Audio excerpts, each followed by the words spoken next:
नमस्ते बच्चों, फिर से हम आपके लिए लेके आए हैं सीबीएसई प्रैक्टिस क्वेश्चन एमसीक्यू, जो कि सीबीएसई ने अभी रिजल्ट ही पब्लिश किए हैं। देखिए पहला सवाल, the graph of p of x passes through the point -5, 0, 0, -48, 0 and 5, -30, then the factors of p of x is. बच्चों आप याद करिए, 9th क्लास में आप लोग किसी भी पॉलिनोमियल को सॉल्व करते थे, फिर जो उसके फैक्टर्स निकलते थे वो जैसे एक्स माइनस ए एक्स माइनस बी की फॉर्म में, तो एक्स और एक्स इक्वल टू बी इसको जीरोस हो जाते थे। उसी तरीके से ये जस्ट रिवर्स क्वेश्चन है, यहाँ पे आपको पॉइंट्स दे रखे हैं। तो जब आपको फैक्टर्स निकालने हैं तो आपको ये माइंड में रखना है कि ये कहाँ पे ये इसका ग्राफ गिवन पॉलिनोमियल का एक्स एक्सिस को कट कर रहा है। तो आप देखिए इसमें दो पॉइंट्स दे रखे हैं, -5, 0 और 8, 0। ये दो ऐसे पॉइंट्स हैं जो कि एक्स एक्सिस पे लाई कर रहे हैं, क्योंकि इसमें वाई कोऑर्डिनेट 0 है। तो जब आप ध्यान देंगे तो -5, 0 जो आपका कोऑर्डिनेट आया है या इसका सोल्यूशन आया है जिस पॉलिनोमियल पी ऑफ एक्स का, वो कैसे आया होगा? जब इसका फैक्टर आपको मिला होगा x+5, क्योंकि x इज इक्वल टू -5 है। यहाँ पे भी आपका जब 8, 0 इसका सोल्यूशन आया है पी ऑफ एक्स का, तो इसमें भी आपको x-8 एज ए फैक्टर मिला होगा। तो देखिए बच्चों, ऑप्शन से आप देख पा रहे होंगे कि x-5, तो ये ऑप्शन नहीं हो क्योंकि x+5 फैक्टर है, तो x-8 इसका फैक्टर होगा। बाकी दो ऑप्शंस पे आप अगर नज़र डालेंगे तो देखिए इसमें आपका x 0 है और y की कुछ वैल्यू दे रखी है, तो ये y एक्सिस पे लाई करेगा, तो ये तो हो नहीं सकता बेटा। और ये वाला भी देखिए कहीं ना कहीं एक्स वाई कोऑर्डिनेट प्लेन पे लाई करेगा, तो इसका जो बेस्ट आंसर है वो यही है कि x-8 इसका फैक्टर होगा और x इज इक्वल टू 8 इसका जो सोल्यूशन होगा वही 8, 0 इस पॉलिनोमियल पे लाई करता है। सेकंड क्वेश्चन में देखिए बच्चों, mx plus 4y minus six equal to 0 and y minus 12x plus 12 is equal to 0। ये दोनों आपको लीनियर इक्वेशन टू वेरिएबल्स दे रखी है और इनके इनफाइनाइटली मेनी सॉल्यूशंस हैं, तो आपको m और n की वैल्यू बतानी है। तो आपको पता है कि for infinite solution a1/a2 is equal to b1/b2 is equal to c1/c2। a1 होता है x का कोएफिशिएंट और a2 होता है दूसरी इक्वेशन में x का कोएफिशिएंट। तो बच्चों यहाँ पे आपको ध्यान रखना है कि यहाँ पे y का कोएफिशिएंट जो n है और x का कोएफिशिएंट -12, ये थोड़ा सा इंटरचेंज कर दिए गए हैं, इस चीज़ को ध्यान में रखना है आपको। तो a1 आपका m है, a2 -12 है, b1 4 है, b2 n है, c1 -6 है और c2 आपका 12 है। तो आप तुरंत इसको रेशियो बनाइए, क्योंकि फॉर इनफाइनाइट सॉल्यूशन आपको ये कंडीशन पता है। यहाँ से आप पहले और लास्ट को इक्वेट करेंगे तो m की वैल्यू आपकी 6 आएगी, और पहले दूसरे और लास्ट को इक्वेट करेंगे तो n की वैल्यू -8 आएगी। ऐसे ही आपका इसका आंसर हो जाएगा, m is equal to 6 and n is equal to -8। देखिए बच्चों, तीसरा क्वेश्चन बहुत अच्छा है। Find the nature of quadratic equation if q² minus 4pr greater than 0 for quadratic equation px² plus qx plus r बराबर 0। तो यहाँ पे तीन आंसर दे रखे हैं। जैन ने कहा है कि इसके जो जीरोज होंगे या नेचर ऑफ रूट्स होंगे वो ऑलवेज पॉजिटिव होंगे। विपुल ने कहा है पॉजिटिव होंगे अगर हम पी क्यू आर को पॉजिटिव लेंगे, और सुमन ने कहा है कि नेगेटिव होंगे अगर हम पी क्यू आर को पॉजिटिव लेंगे। तो बच्चों आप इस क्वेश्चन को ध्यान से समझिए, क्योंकि आपको इस क्वाड्रेटिक इक्वेशन और इस कंडीशन को देखते हुए बताना है कि उसके जो रूट्स होंगे या जो ज़ीरोज़ होंगे वो दोनों पॉजिटिव होंगे या दोनों नेगेटिव होंगे या ऑलवेज पॉजिटिव होंगे। तो बच्चों आप इसको समझने के लिए आप समझिए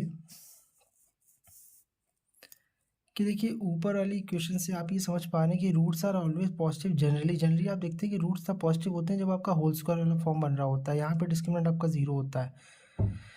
जैसे एग्जांपल के लिए 4x² माइनस 4x प्लस 1 एक क्वाड्रेटिक इक्वेशन है, इसको आप लेंगे तो ये 2x माइनस 1 का होल स्क्वायर दे रखा है। तो यहाँ पे आपके दोनों जीरोज जो है या रूट्स जो हैं वो आपके हाफ और हाफ आते हैं, दोनों पॉजिटिव आते हैं। लेकिन यहाँ पे कुछ कंडीशन डिफर है, क्योंकि यहाँ पे d ग्रेटर देन 0 बोल रहा है, तो d इक्वल टू 0 आप नहीं ले सकते हैं। तो d ग्रेटर देन 0 के लिए आपने रेंडमली कोई एग्जाम्पल चुन लिया है। तो देखिए एक और एग्जांपल लेते हैं, x² माइनस 7x प्लस 12। इसका आप मिडिल टर्म ब्रेक करेंगे तो यहाँ पे x is equal to 3 equal to 4 आ रहा है और d भी आपका पॉजिटिव आ रहा है। लेकिन आप ये देखिए कि उसने कंडीशन लगा के रखी है सेकंड वाले में। सेकंड में आप देखेंगे तो एक कंडीशन इसने लगा के रखी है कि पॉजिटिव पी क्यू आर, और पी क्यू आर आपको पॉजिटिव लेने हैं। जो कोएफिशिएंट्स हैं आपके एक्स के और एक्स स्क्वायर के, वो आपको हमेशा क्या लेने हैं? पॉजिटिव लेने हैं। तो यहाँ पे देखिए बेटा, यहाँ पे आपके जो कोएफिशिएंट है एक्स का वो नेगेटिव हो गया। बेशक ये आपका कंडीशन फॉलो कर रहा है कि d इक्वल टू 1 है, तो ये ग्रेटर देन 0 है, लेकिन आपको ये यहाँ पे नेगेटिव लेना है, इसको पॉजिटिव लेना है, तो ये भी आपका ये इसको सेटिस्फाई नहीं करता इस क्वेश्चन को। फिर देखिए आपको P Q R S positive लेने हैं और क्यू स्क्वायर माइनस 4 PR को ग्रेटर देन 0 लेना है। ऐसे ही हमने रेंडमली का एग्जांपल चूज़ किया एक्स स्क्वायर प्लस सी एक्स प्लस 1, इसका डी निकाला तो डी इसका 5 आया, बी स्क्वायर माइनस 4AC से या क्यू स्क्वायर माइनस 4PR से डी ग्रेटर देन 0 आया। फिर हमने इसका क्वाड्रेटिक फॉर्मूले से इसकी एक्स की वैल्यूज निकालनी, तो x is equal to -3 plus minus under root discriminant upon 2a आपका क्या है बेटा यहाँ पे 1 है, तो एक्स इज इक्वल टू -3, इसको प्लस माइनस को अलग अलग एक रूट आएगा प्लस के साथ, एक रूट आएगा माइनस के साथ। तो जब आपने इसके देखा इसका एक रूट निकालना -3 प्लस √5/2, तो √5 की वैल्यू समथिंग 2 पॉइंट समथिंग होती है, तो -3 प्लस √5 करेंगे तो ये नेगेटिव ही वैल्यू आएगी, तो आपका ये नेगेटिव आंसर आ जाएगा।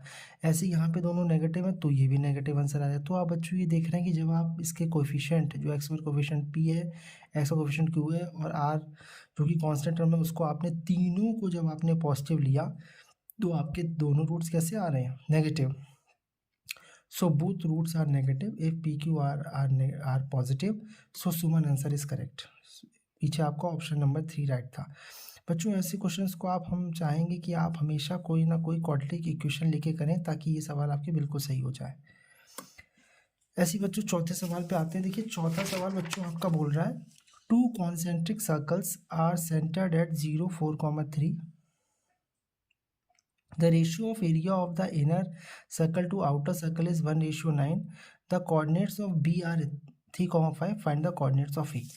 इस क्वेश्चन में देखिए बच्चों आपको दो कॉन्सेंट्रिक सर्कल दे रखे हैं, सेंटर ओ मार्क है, और आपको इसका छोटे वाले सर्कल का एरिया और बड़े वाले सर्कल का एरिया का रेशियो दे रखा है। तो हमने बच्चों मान लिया कि छोटे वाले सर्कल का रेडियस जो है R1 और बड़े वाले सर्कल का रेडियस R2 मान लिया। तो pi R1 square upon pi R2 square 1/9 दे रखा था, पाई कैंसिल कर दिया, R1 square upon R2 square equal to 1/9, R1 upon R2 equal to 1/3। तो आपको बच्चों यहाँ से ये रिजल्ट मिल गया कि इनके दोनों सर्कल्स का जो रेडियस होगा वो 1:3 में होगा। तो हमने इसको OA को 1 के और OB को 3 के मान लिया। लेकिन आप अगर इसको एक एज ए लाइन कंसिडर करेंगे OAB को, तो A आपको निकालने हैं कोऑर्डिनेट्स, तो O के -4,3 है, B के 3,5 है। तो आपको कैसे भी OA और AB का रेशियो पता पड़ जाए तो आप सेक्शन फॉर्मूला यूज़ करके इस सवाल को सॉल्व कर सकते हैं। तो बेटा देखिए आपके पास AB की वैल्यू 3K है, OB की वैल्यू 3K है और OA की वैल्यू 1K है। तो आपको जब AB निकालना है तो आपने 3K में से 1K माइनस कर दिया तो 2K आ गया। तो बेटा आपका ये रेशियो आ गया, OAB आपके सामने ये पॉइंट्स है, O के कोऑर्डिनेट आपको पता है, A के आपको पता करने हैं, और OA रेशियो OB आपका कितना आ गया बेटा 1K रेशियो 2K। K के फॉर्म में डिनोट कर लेते हैं, आप अगर 1:1 और 2 भी लिखेंगे तो भी आंसर में फ़र्क नहीं पड़ेगा। फिर बच्चों सेक्शन फॉर्मूला यूज़ करेंगे, A के कोऑर्डिनेट्स निकालने हैं, आपका x coordinate is given by m1 x2 1k into 3 m1 x2 plus m2 x1 is -8k upon m1 plus m2 m1 y2 plus m2 y1 upon m1 plus m2। इसको बच्चों solve करेंगे तो आपके A के coordinates -5/3 11/3 आपके आ जाएंगे। अब देखिए बच्चों अगले सवाल की तरफ चलते हैं। ये CBSE ने काफ़ी अच्छे क्वेश्चन डाले हुए हैं, तो आप इनको बच्चों सीरियसली करिएगा। देखिए बच्चों अगला सवाल, इस फिगर में आपको शोन बिलो इस sector of circle with centre हो, आपको ये एक सेक्टर दे रखा है OQR, आपको बच्चों एक सेक्टर दे रखा है। इसमें फिगर में आपको पूछा गया है कि P की लेंथ कितनी है। तो बच्चों आपको ये पता है कि जब ये y एक्सिस और ये x एक्सिस बना हुआ है तो ये पूरा फिगर आपका ग्राफ पेपर में बना हुआ है, ये आपके एक्सिस हैं और ये आपके ग्राफिकल लाइंस हैं जो कि पैरेलल और यहाँ पे परपेंडिकुलर होती हैं। तो जब आपको P की वैल्यू फाइंड करनी है तो आप देख पा रहे हैं PEA और PQB, आपने दो ट्रायंगल्स लिए, यहाँ पे एंगल P कॉमन आ रहा है और PEA का जो एंगल A है और PQB का जो एंगल B है दोनों 90 डिग्री हैं। तो बच्चों ये दोनों ट्रायंगल आपके क्या हो गए, सिमिलर बाय AA रूल। जैसे ये दोनों ट्रायंगल सिमिलर हुए वैसे ही उनके साइड्स का जो रेशियो हो गया वो बराबर हो गया। तो PE/PQ is equal to PA/PB is equal to EA/QB होगा, लेकिन EA/QB का आपको यहाँ पे यूज़ नहीं है तो हमने इसको अवॉइड कर दिया।